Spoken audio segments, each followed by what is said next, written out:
avec les API. Alors, on va convenir ensemble que jusque-là, les API qu'on fait sont basées sur la lecture et que on a besoin de continuer notre exploitation d'API. Cette fois-ci, on va travailler sur le contexte utilisateur, celui que j'avais commencé hier, et on va essayer de mettre en place une API pour la création d'un utilisateur à travers l'API. Alors pour ça, on va faire? Déjà, quand on vous dit crée-moi une API X, mettez-vous en tête qu'en tant que développeur back-end, vous devez déjà comprendre quel est le besoin au niveau du back-end et vous devez savoir quelles sont les différentes choses à faire pour mettre en place son API. Par exemple, moi, on me demande de créer une API qui permet d'ajouter des utilisateurs. Alors, quelles sont les étapes à suivre? Les étapes à suivre sont lesquelles? Premièrement,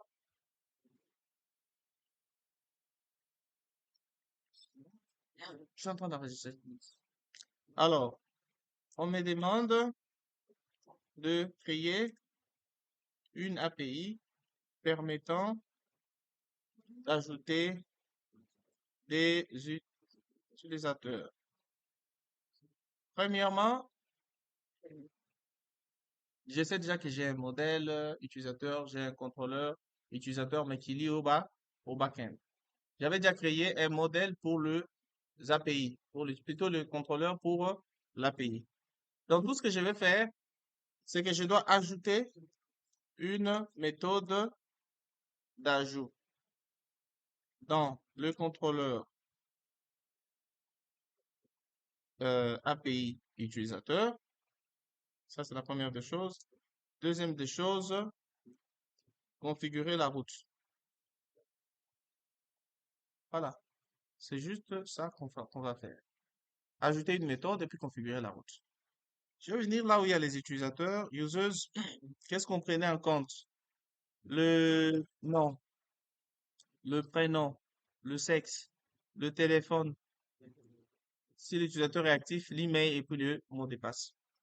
Pour ça, je vais entrer dans la partie user, user controller qui se trouve dans API. Il faut remarquer que vous avez user controller qui se trouve dans le dossier principal et user controller qui se trouve dans API. Et c'est dans API que j'ai la méthode users. Et ici, on me demande de créer une méthode d'ajout. Donc, méthode d'ajout. Je vais dire public function add. C'est juste le nom que je donne à ma méthode. Je peux dire add, je peux dire create, c'est pareil, par exemple. Je fais create, request, et puis request. Alors, dans les API, on doit aussi faire ce qu'on appelle la validation. Vous allez voir que c'est différent, la validation au niveau des API et la validation au niveau de vue. Dans les API, je commence par écrire le règle, donc rules.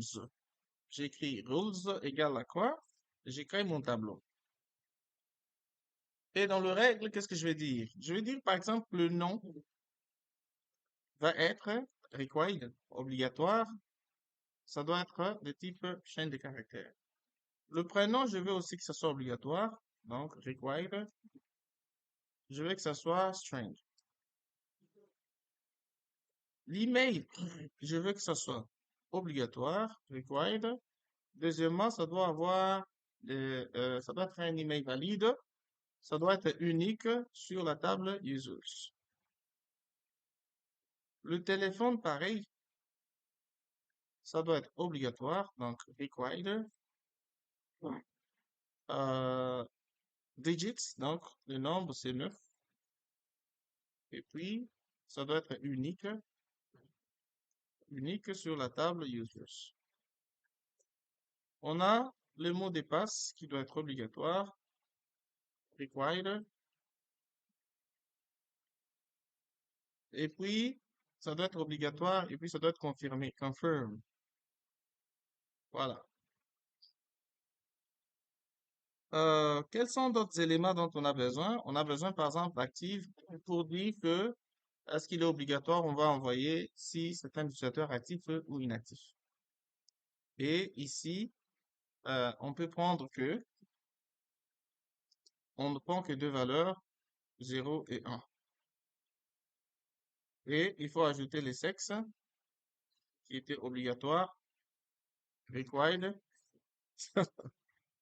euh, qui a in, nous avons M et F. C'est bon? Ça, c'est les tableaux de règles qu'on a créés là. Maintenant, on va créer une variable qui va s'appeler validator, validator. Ça va être validator venant des façades. Vous voyez? Nous avons illuminate support façade. Je vais faire deux points, make, et ici, je vais prendre en compte d'abord les données et puis le rules. Les données vont venir d'où? Des requests all et puis rules. Vous voyez? C'est comme ça que je valide mes données. La validation, qu'est-ce qu'elle fait? Elle prend le règle que j'ai mis et la requête. Or, le request all, c'est toutes les données qu'on va tirer de l'API. Et les règles, c'est ça. Donc, lui va s'occuper de vérifier que ça correspond ou ça fait le boulot.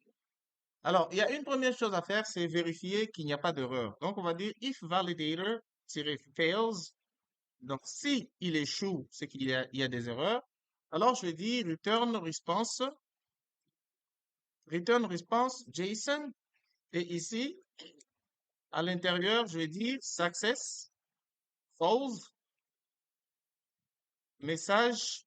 Alors, ici, je vais vous afficher les messages. Vous allez voir, c'est validator errors. Validator errors. OK. Comme ça. OK. C'est une fonction. C'est ça, les messages d'erreur qu'il va ramener. Et ici, euh, comme c'est une erreur, je vais dire ici 500. Ça, c'est pour dire que, voilà, il y a un problème au niveau du serveur. OK. Premièrement. Si tout va bien, donc si, en fait, ici, vous n'avez pas besoin de mettre le else, parce que vous avez déjà fait un return. Voilà. Si tout va bien, vous pouvez créer votre try catch. Et ici, vous allez dire user égale à new user venant de app. Et puis, vous pouvez dire user tiret name va être request tiret non. Vous faites ça, vous dites user tiret non sera request tiret non. Après, on peut faire comme ça. Ici, là où il y a, on va dire prénom, on va dire sexe, on va dire, email, on va dire téléphone. Et puis, quelles sont les autres données qu'on n'a pas? On va prendre active, active. Et puis, pour le password, on va dire password. Et ici, ça va être password. Mais on doit chiffrer ça. Donc, on va mettre ça dans un hash. Deux points, make. On colle ça. OK. Et à la fin, on va juste faire un save. User save. Alors, si tout s'est bien passé, on va dire return response. Et ici, JSON, on fait ça. Ici, on peut dire success égale à message, on va dire utilisateur créé avec succès. Virgule, vous pouvez retourner cet utilisateur en faisant user. Voilà. Et ici, vous gérez l'exception, exception i, et ici, vous pouvez gérer les erreurs. Log, channel, ici MSP, vous faites ça, error, À l'intérieur, vous faites E, get message. Voilà. Et ici, on va dire return response JSON. On fait ça. Et ici, on va dire success va être égal à true, plutôt false. Message. Ici, on va mettre un message qui va être une erreur est survenue. Voilà. Et ici, on va dire 500. Avec ça, on a la capacité maintenant de pouvoir aller créer une route. On ira dans route. J'étais dans la partie, mais c'est bizarre, pourquoi on n'a pas les utilisateurs ici. Euh, c'est pas grave. Je vais créer ça ici. Je vais dire route 2.2.prefix users et puis je fais controller. Je vais dire user controller. Alors API 2.2.class. Je vais grouper ça. Groupe. Alors fonction anonyme. Ah, ok. À l'intérieur, on va définir maintenant you gets. On va faire un get des users au cas où il y en avait. Est-ce qu'on avait, si on n'a pas, on peut directement commencer par le post. Donc on va dire deux points. Il y avait users avant. Et pourquoi c'est vide maintenant? Je trouve rien là. Il y avait users. C'est bizarre. Je commence par le get slash, je fais users. Alors, et puis deux points post. Et puis je vais dire create. Et puis ici, ça va être create. C'est par rapport à la méthode. Donc la méthode s'appelle create. Et puis dans la route, je vais aussi appeler, ça va être user create. Et on va tester ça. Alors, je vais essayer de voir avec mon le machin, donc euh, Postman. Je vais venir ici. Alors, je veux vous montrer que je peux restructurer aussi les choses. Par exemple, ici, je vais créer un dossier, folder, et je vais appeler ça users. Et c'est dans ces dossiers-là que je vais ajouter mes requêtes. Add request. Et nous avons la première requête qui est de type visualisation. Donc, on va faire ça par exemple. Et ici, on va dire users. Et puis, si j'ai fait ça, il va appeler les utilisateurs.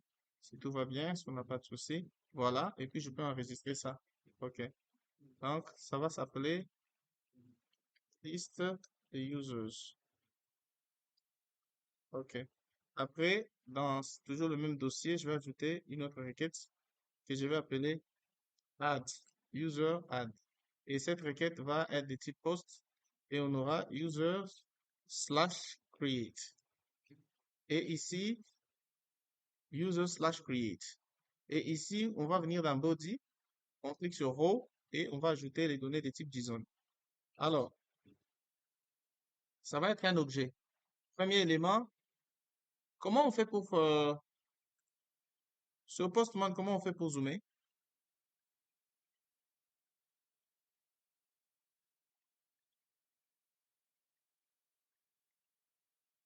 Oh, je pas la possibilité de zoomer là.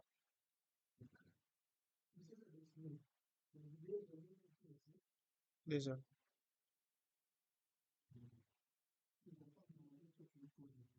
Je vais, je vais ajouter Postman sur mon corps, comme ça je peux zoomer.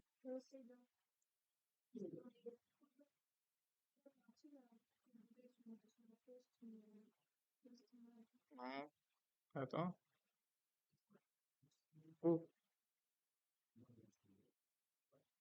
ça c'est le.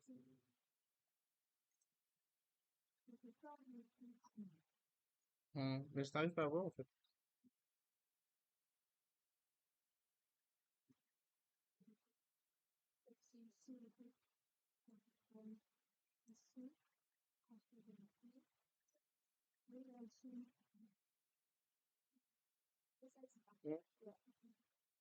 Non, là, vous êtes où?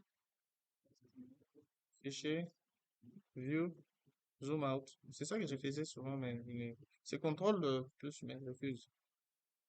Ça, euh, zoom in. Ouais. Lui, il fait grandir quoi, alors que moi, j'ai besoin de cet espace qui soit. Donc, je vais voir si lui va s'installer. Mais bref, on va continuer quand même. Alors, pour la création de l'utilisateur, on avait prénom. Et prénom, on a nom, on a sexe, on a téléphone,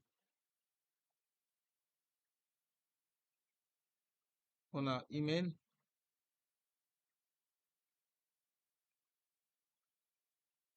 on a password,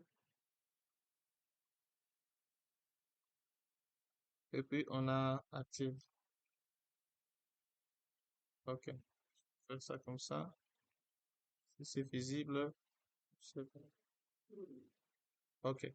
Alors, dans le prénom, on va juste voir est-ce que tous les champs sont corrects. Ok. Donc, dans le prénom, euh, je vais essayer de mettre le nom de ma fille. Read, Kinei. Je vais mettre S. On doit voir si notre validation fonctionne. Téléphone, je vais mettre 05 525 95 14. Oh, 05 632 14 25. Je mets 63 à la fin. L'adresse mail, je vais dire J, tout simplement. Et puis sans mettre arrobase et autres. Les PIN, plutôt les mots de passe, je mets 1, 2, 3, 4, 5, 6. Et puis, je dois mettre active, je mets par exemple 3. On va voir ce qui va se passer. Si je valide, send, regardez ce qui va se passer. Il me dit, j'ai une erreur interne.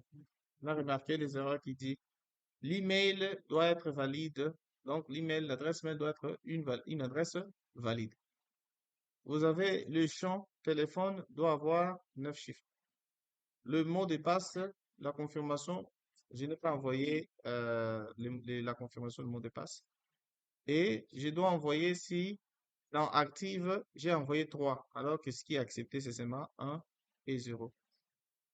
Et puis dans sexe, j'ai envoyé S, alors que ce qui est accepté, c'est M et F. Vous voyez.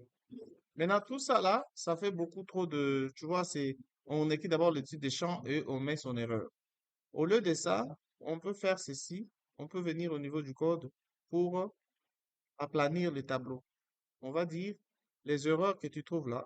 Moi, je veux que tu puisses mettre ça sous forme d'une collection. Collect. Donc, je fais collect. Et puis, à la fin, je dis flatten. Flatten. OK. Parce que donc, je mets les erreurs sur une collection. Et puis, quand je vais faire ça, regardez ce que vous allez voir. Il vous sort maintenant des erreurs comme ça. Sous forme d'un seul tableau. Donc, vous avez l'adresse mail, c'est différent de ce qui était sur le. Ça permet à celui qui travaille au back-end de savoir ou au front-end de ne pas avoir à appeler d'abord un premier tableau avec quoi et puis non, non, on peut tout afficher ici. Maintenant, on va commencer à corriger. Dans notre requête, quelles sont les données qu'on a envoyées? On a envoyé S. On va maintenant dire F. Très bien. Et l'erreur va changer. Donc, on avait par exemple sexe invalide. Si je fais ça, il est parti. Dans active, on avait 3. Je vais mettre maintenant 1. Il va partir. Dans confirmation, je n'avais pas la confirmation de mot de passe, donc je dois envoyer ça. Password, confirmation. Je dois envoyer 1, 2, 3, 4, 5, 6, 7, 8. Et puis je mets virgule. Si je fais ça, vous voyez, il me dit, les mots de passe ne correspondent pas. Donc je vais mettre 1, 2, 3, 4, 5, 6. Et si je fais ça, ça change. J'ai maintenant juste le téléphone. Je dois mettre un téléphone à 9 chiffres. 70, 84, 56. Quand je fais ça, vous voyez, on dit le téléphone a déjà été pris. Parce qu'on a dit téléphone est unique. Si on regarde dans notre base de données, il y a déjà un téléphone avec 310 84 56. Alors, donc, vous voyez que votre validation marche. On continue. L'adresse mail, jade, gmail, arrobase, gmail.com. Là, vous voyez là où il y a adresse mail valide, j'ai fait ça. Vous restez qu'avec une seule erreur. Et si vous corrigez l'adresse mail, plutôt le téléphone, je vais mettre à la fin, au lieu de 6, je mets 8. Si j'envoie, qu'est-ce qu'il me dit? Utilisateur enregistré avec succès, créé avec succès. Vous avez true, et puis vous avez l'utilisateur en question que vous avez créé, il vous retourne ça.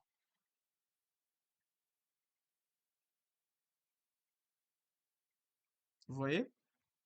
Donc c'est comme ça que quand vous êtes sur les applications mobiles, tu mets un truc, tu valides, il dit non, ça, c'est parce qu'il interagit avec un backend. Et vous devez tout gérer au backend. Tout, vous devez gérer au backend.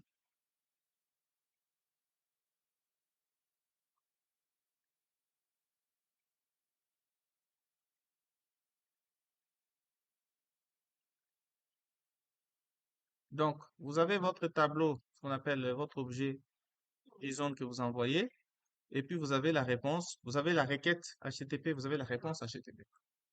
La requête est composée de des entêtes et les corps. La réponse est aussi composée des entêtes et des corps. Vous voyez? C'est comme ça. Vous voyez que l'ajout n'est pas compliqué, non? C'est le même type de requête, c'est le même type de règle qu'on avait quand on validait, et c'est la même chose.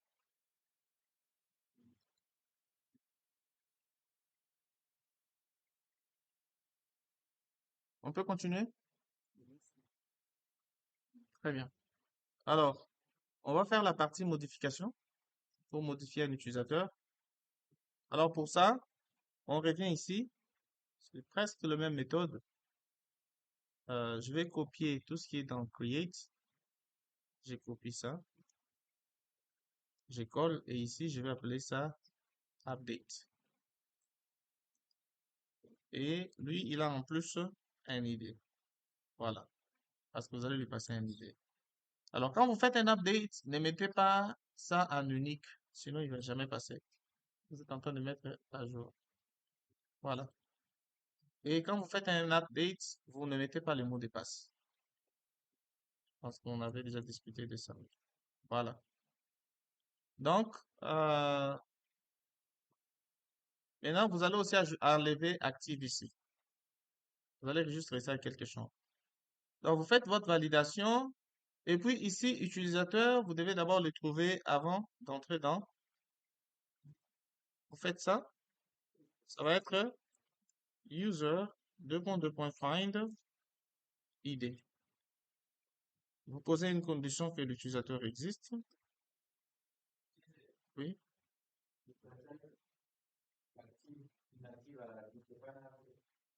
C'est un update. On va le faire sous forme d'une autre méthode. Je vais vous montrer ça.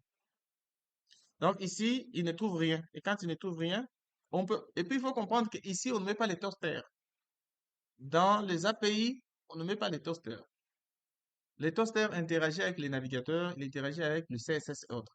Ici, c'est des messages que vous renvoyez, des messages bruts. Et les téléphones doivent lire ça. Donc, return response, et puis JSON à l'intérieur. Prenez l'habitude, hein. Success, false, message, aucun user trouvé. Et puis, ici, vous pouvez mettre 404, non trouvé. La ressource n'a pas été trouvée. OK. Là où tout allait bien, ici, on n'avait pas mis 200. On peut mettre 200 ou 201 pour dire créer. On va voir. Et ici, ah non, c'est pas ici, c'est dans Create. Dans Create, c'est ici que je dois mettre virgule 201. Voilà. Donc, ici, ça va pas être 201. Je vais mettre 202. Par exemple. OK.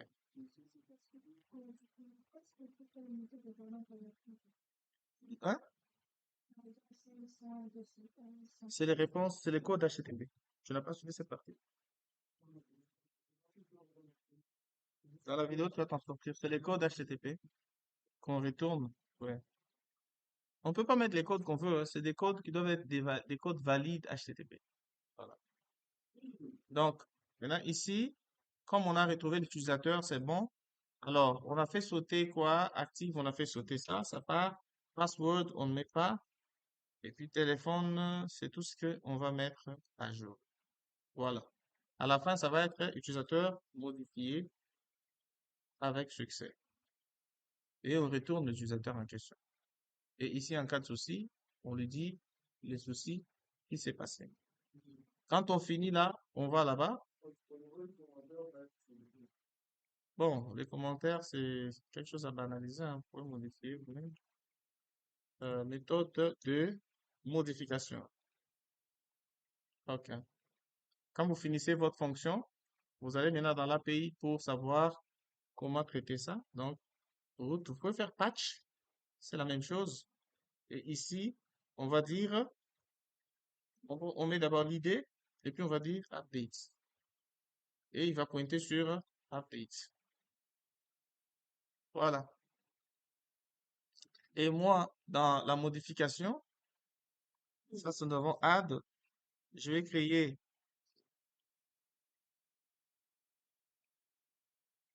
le update. Donc, je vais dire, par exemple, j'ai fait ça,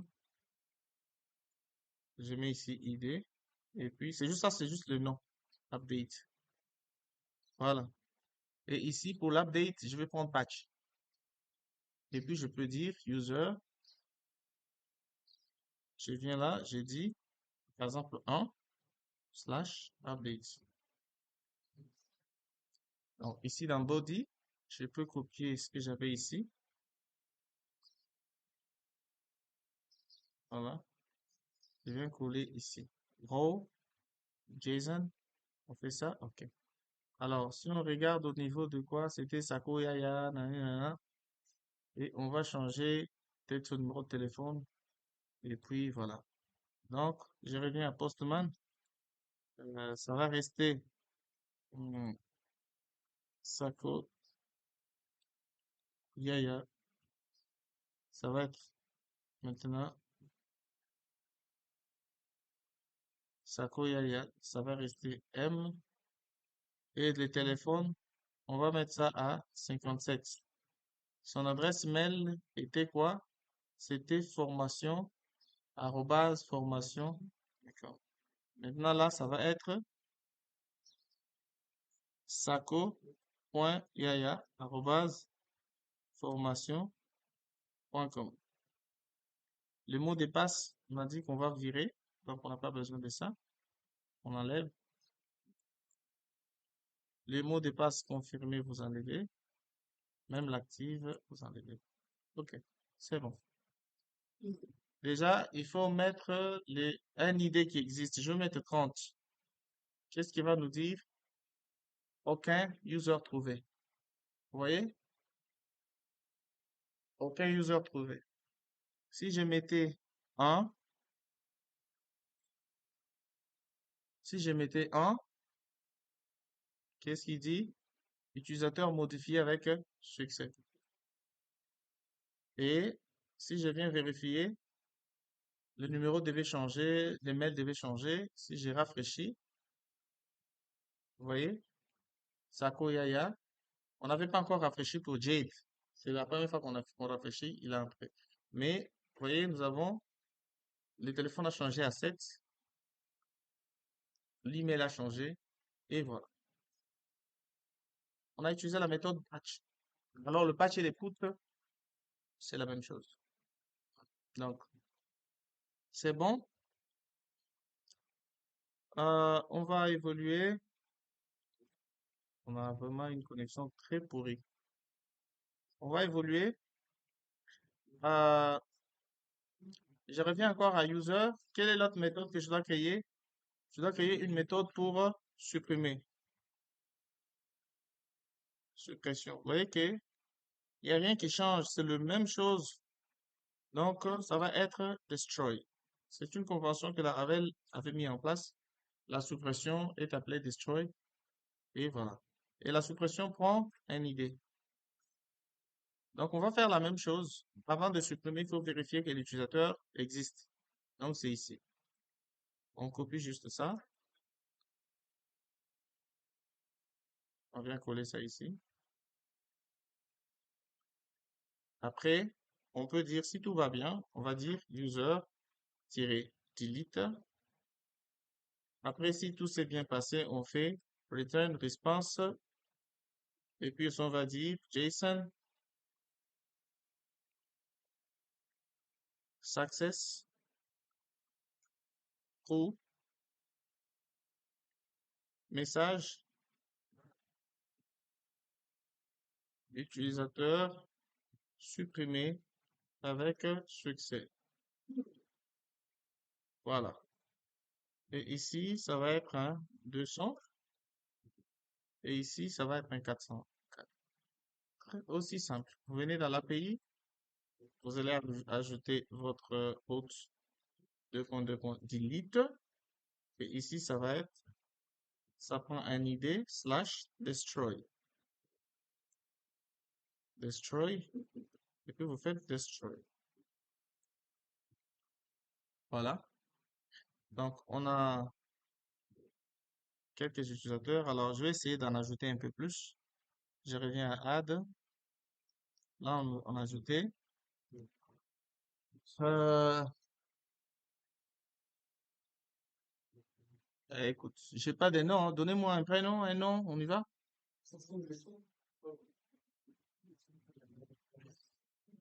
Brice,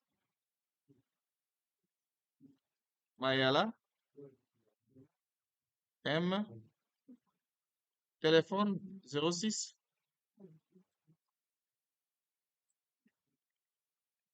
Brice, 1, 2, 3, 4, plutôt. Password, password, et lui, il sera en état 0. Je peux mettre ça, comme ça va marcher. Quand j'ajoute, très bien, il a ajouté. Si je viens ici, Mayala Brice, vous voyez? Donc, au fur et à mesure. Maintenant, nous, on va supprimer qui? On va supprimer Mayala Brice. Mais avant de supprimer, on vient d'abord dans Users, on crée une requête de type suppression. On va appeler ça, on fait destroy. Ici, je vais sélectionner delete. Et ici, je mets destroy. OK. Et ici, je vais mettre d'abord 30. Quand je veux faire send, aucun user trouvé. Et si je mets 4,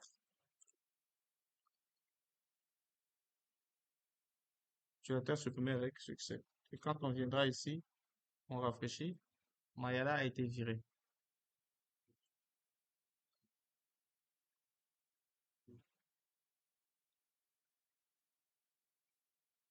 Mayala a été viré. On va faire deux petites méthodes qui vont nous permettre de finaliser cette partie. La première méthode, c'est changement d'état. Changement d'état. Un statut. On va faire public function change state. Et le change state prend juste l'idée de l'utilisateur. Et comme d'habitude, il faut juste tirer d'abord l'utilisateur et se rassurer que il existe. On fait ça. Et si l'utilisateur existe, on va vérifier les statuts de l'utilisateur. Par exemple, si user-active égale à 0, ça veut dire que si la valeur c'est 0, par exemple, alors, qu'est-ce qu'on va dire?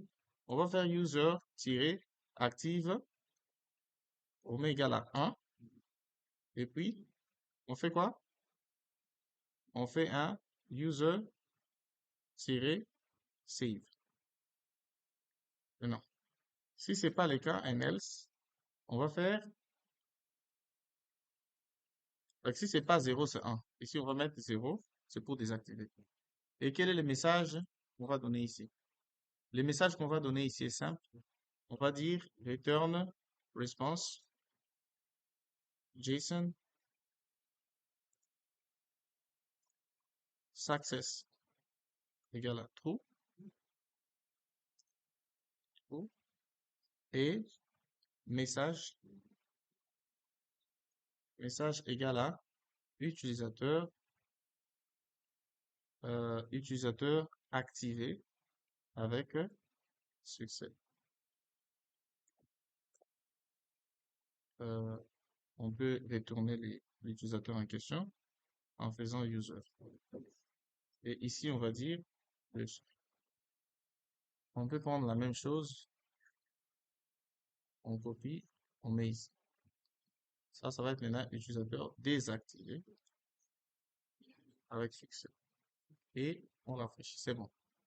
Donc avec ça, on va juste venir au niveau de l'API, on va créer, c'est une mise à jour. Donc je vais dire route 2.2. Je vais maintenant utiliser les puts et ici je mets id slash change state. Et ici je vais mettre la méthode qui est change state. Voilà. Alors ici change state, la méthode change state. Donc je viendrai maintenant au niveau de mon postman. Je vais dire par exemple euh, id changement statut. J'ai fait ça. Ça va être toute. J'ai fait destroy. J'enlève destroy. Je vais juste mettre change tirer change tirer state. Voilà. Avec ça, je suis au niveau de 4. J'ai pas de 4 ici. Si j'ai fait ça, il n'a rien trouvé. Mais si je prends 3, on va vérifier. 3 est déjà quoi? Le statut est à 1. Quand je ferai ça, utilisateur désactivé avec succès. Vous voyez? Utilisateur désactivé avec succès. La même chose si je viens, je fais send, utilisateur activé avec succès. Vous voyez? D'où la question de Kenzo, quand on modifie, parce que l'activation peut juste être, tu cliques sur un bouton, il active, tu cliques encore le même bouton, il désactive. Il vérifie les statuts préalables de l'utilisateur. Et la deuxième méthode qu'on peut faire, que j'avais prévu, c'est les changements de mot de passe. Je vais vous montrer ça pour changer le mot de passe. Alors, on va dire changement de mot de passe. Alors, ici, on va faire public function, change password. Souvent, c'est change ou update password. Alors, update password. Et ici, il doit prendre request, de requête, slash, et prendre l'id. Voilà. Alors, comme d'habitude, on sait ce qu'il faut faire, non? Il faut d'abord vérifier que l'utilisateur existe. Donc, vous allez faire beaucoup de copier-coller. Et si tout va bien, vous pourrez maintenant faire ici, avant le try catch, vous devez d'abord faire la validation. Vous voyez? Rules égale à, parce que vous allez recevoir des données. Rules égale à quoi? Premièrement, vous avez besoin de old pass. Old pass, c'est comme l'ancien mot de passe. Old pass, c'est obligatoire. Required, et puis, ça doit être une chaîne de caractères. New pass. New pass va être required, required, et puis string. Et puis, ici, maintenant, on va faire, comment on appelle, donc, password confirmation. Alors, ici, on peut, au lieu de new pass, on va dire password, tout simplement. C'est pour qu'il puisse, c'est ça qu'il comprend. On va faire password-confirmation. Et ici, ça va être, juste required. Ça va être juste required. Alors, D'ailleurs, on n'a pas besoin de ça parce que si on lui dit, lui, ici, qu'il doit être confirmé, c'est tout. Vous voyez? On fait juste ça. Confirm. Et quand on n'a pas de clé en bas, on enlève la virgule. Et ici, qu'est-ce qu'on va faire? On va créer notre validateur. Vous vous rappelez? Validator, ça va être validator des façades. On va chercher les validators qui se trouvent dans oui, façade, deux points make. Premièrement, vous avez request all que vous tirez. Et deuxièmement, c'est quoi? C'est le non réglé. Et puis ici, on va dire si on n'a pas d'erreur. Donc, si validator fails. Donc, si il échoue, fails, on va retourner nos erreurs. Donc, on va faire return response, JSON, success, ça va être false, message, comme on l'avait fait, on va faire collect, on va mettre ça dans une collection, on va créer une collection, et ça va être validator-errors, validator-errors, et à la fin, on dit flatten. Voilà. Et ici, on va faire 500. Alors, si tout va bien, on fait un try. Et ici, on va dire user-password va être égal à hash, deux points. Mais avant ça, il y a encore une autre vérification à faire. C'est ça qu'on va faire ici. If hash de deux points check. On va vérifier si l'ancien mot de passe correspond. Parce que tu dois d'abord mettre l'ancien mot de passe avant de mettre le nouveau. Donc ici, on va dire request-old pass. Espace, on veut maintenant user-password. C'est comme ça qu'on vérifie. Alors, c'est une condition, mais pour dire que c'est l'inverse, il faut ajouter un point d'exclamation. Alors, si l'ancien mot de passe ne correspond pas, vous pouvez prendre ça comme ça, coller, et ici, vous allez juste enlever collect. Vous allez dire ancien mot de passe incorrect. Voilà, incorrect. Alors, si maintenant tout va bien, vous faites juste hashmake du nouveau mot de passe, ça va être request password.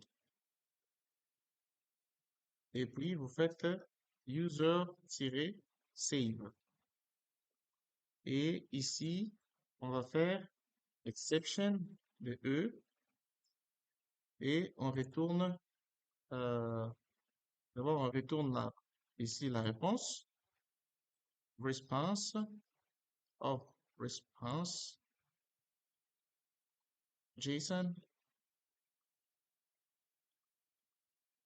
à l'intérieur, success égale à true, message égale à mot de passe, mot de passe changé ou modifié, hein, avec succès. Bon, souvent, c'est les mises à jour. Mot de passe mise à jour avec succès. Mais bon, virgule 200. Et ici, on fait log, deux points channel, MSP, et puis on va dire quel est le problème qui s'est passé, error, et on fait get message. Vous voyez que ça devient de la routine, hein? C'est pas vraiment, dès que vous avez pris l'habitude, ça devient de la routine. Donc, vous faites la même chose plusieurs fois. JSON, ici, success égale à false, et ici, message va être égal à une erreur est survenue. Voilà. Et ici, vous faites 5 signes. Voilà. Voyez? Et donc, ce qu'on va faire, on va aller dans les API. Et comme même la modification d'un mot de passe, c'est une modification dans ça, on va dire change, je vais dire update password. Et ici, La méthode s'appelle update password. Voilà. Et c'est ce qu'on va faire. On revient là. Je vais créer une requête ici. Add request. Je vais dire euh, id après slash update password. Voilà. Ici, ça va être input et ça sera, au lieu de change state, ça va être date password, update password. Et ici, on va changer le mot de passe de l'autre. Alors, est-ce qu'on se rappelle déjà son mot de passe c'était quoi? Pour ça, on doit envoyer des données. Donc ici, nous avons, nous avons l'ancien mot de passe. On a parlé des old pin, plutôt old pass, hein? Old pass, qui va être 1, 2, 3, 4, 5, 6. Password maintenant, le nouveau mot de passe va être 1, 2, 3, 4, 5, 6, 7, 8. Et puis, password, confirmation, confirmation, ça va être 1, 2, 3, 4, 5, 6 tout court. Déjà, il faut faire ça. Qu'est-ce qui vous dit? Aucun utilisateur trouvé. Il n'y a pas d'utilisateur 4 jusque-là. Il n'y a que 3. Très bien. Je reviens ici, je remets 3. Et quand je vais faire ça, qu'est-ce qu'il va nous dire? La confirmation de mot de passe ne correspond pas. Donc ici, je vais dire mot de passe avec 8 et puis je confirme ici avec 8 aussi. Sauf que l'ancien mot de passe, je ne sais pas si c'était combien. Moi, je vais mettre admis. Regardez ce qu'il va dire. Ancien mot de passe incorrect. Donc, nous savons que l'ancien mot de passe, c'était quoi? Password, hein? C'était ça, non?